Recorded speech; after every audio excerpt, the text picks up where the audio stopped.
Meeting ચાલુ કર્યા પહેલા ઘેલા ગુજરનો વ્લોગ આવ્યો હતો, જોતો આવું. તો કરો વ્લોગ ચાલો. હાલો, આપણી ફેવરિટ ઘડીમાં 10 ને 10 થઈ ગયા અને આ ટાઈમે જાપાનના હિરોશીમા નાગાસાકી ઉપર બોમ્બ ફૂટ્યો હતો, પણ આપણા ભારતમાં તો લીધેલા હુતરી બોમ્બ નથી ફૂટતા. હાલો તો આપણે આયેલા છીએ આપણા ગામડે માતાજીના મઢે ને પાડી દીધી ગામના હાકડા રસ્તા ઉપર એન્ટ્રી. મઢે પૂગ્યા પહેલા એક જગ્યાએ મહેમાનગતિ કરતો જવાનો છે ને આપણો ભાઈ તો જો વિષ્ણુ ભગવાનની જેમ હોઈ ગયો છે. શરબતની આશા હતી પણ આપણી આશા નિરાશામાં ફેરવાઈ ગઈ. એટલે ખાઈટ ઉપર થોડા હિંચકા ખાઈને હાલતા થઈ ગયા આપણે મઢ બાજુ. જોઈ લ્યો, આ છે અમારો આદિકાળનો વર્ષો જૂનો મઢ. મઢની અંદર માતાજી ના હુરાપુરા બાપા બેઠા છે. ભાઈ તો આપણે પેલા મઢમાં એન્ટ્રી પાડી દીધી છે, દર્શન કરી લીધા. મેં ગાય દર્શન કરી લીધા પછી પૂગ્યો મમ્મી અરે ડી માર્ટમાં. અચ્છા, ડીમાર્ટ વાળા આપેલી થેલી જાણે ઘરેથી લેવો એમ મમ્મી ખંભે નાખીને અંદર લઈ જાય થેલી. પેલા ઘડી એસીમાં ઉભા રહીને દિશા નક્કી કરી લઈ કઈ બાજુ કઈ વસ્તુ લેવા જાવી છે. તો સૌથી પહેલા બાલાજી વાળાનો ચેવડો લેવાનું નક્કી કર્યું છે. પણ એક નહીં, આ બીજું પેકેટ, આ ત્રીજું પેકેટ, આ 4 ને આ 5મું પેકેટ. બાલાજીના શેરના ભાવ વધી જવાના છે.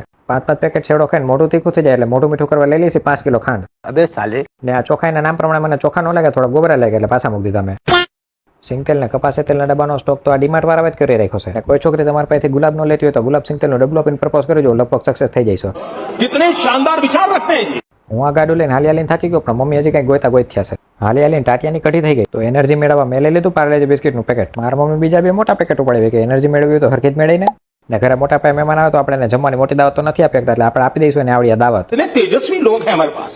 છેલ્લે ડિજિટલ પેમેન્ટ કરીને 17 રૂપિયા ચાંદલો કરી નાખો. હાલો તો આવા નવા વ્લોગ જોવા લાઈક કમેન્ટ અને ફોલો કરી નાખો, દર વખતે ન કહેવાનું હોય.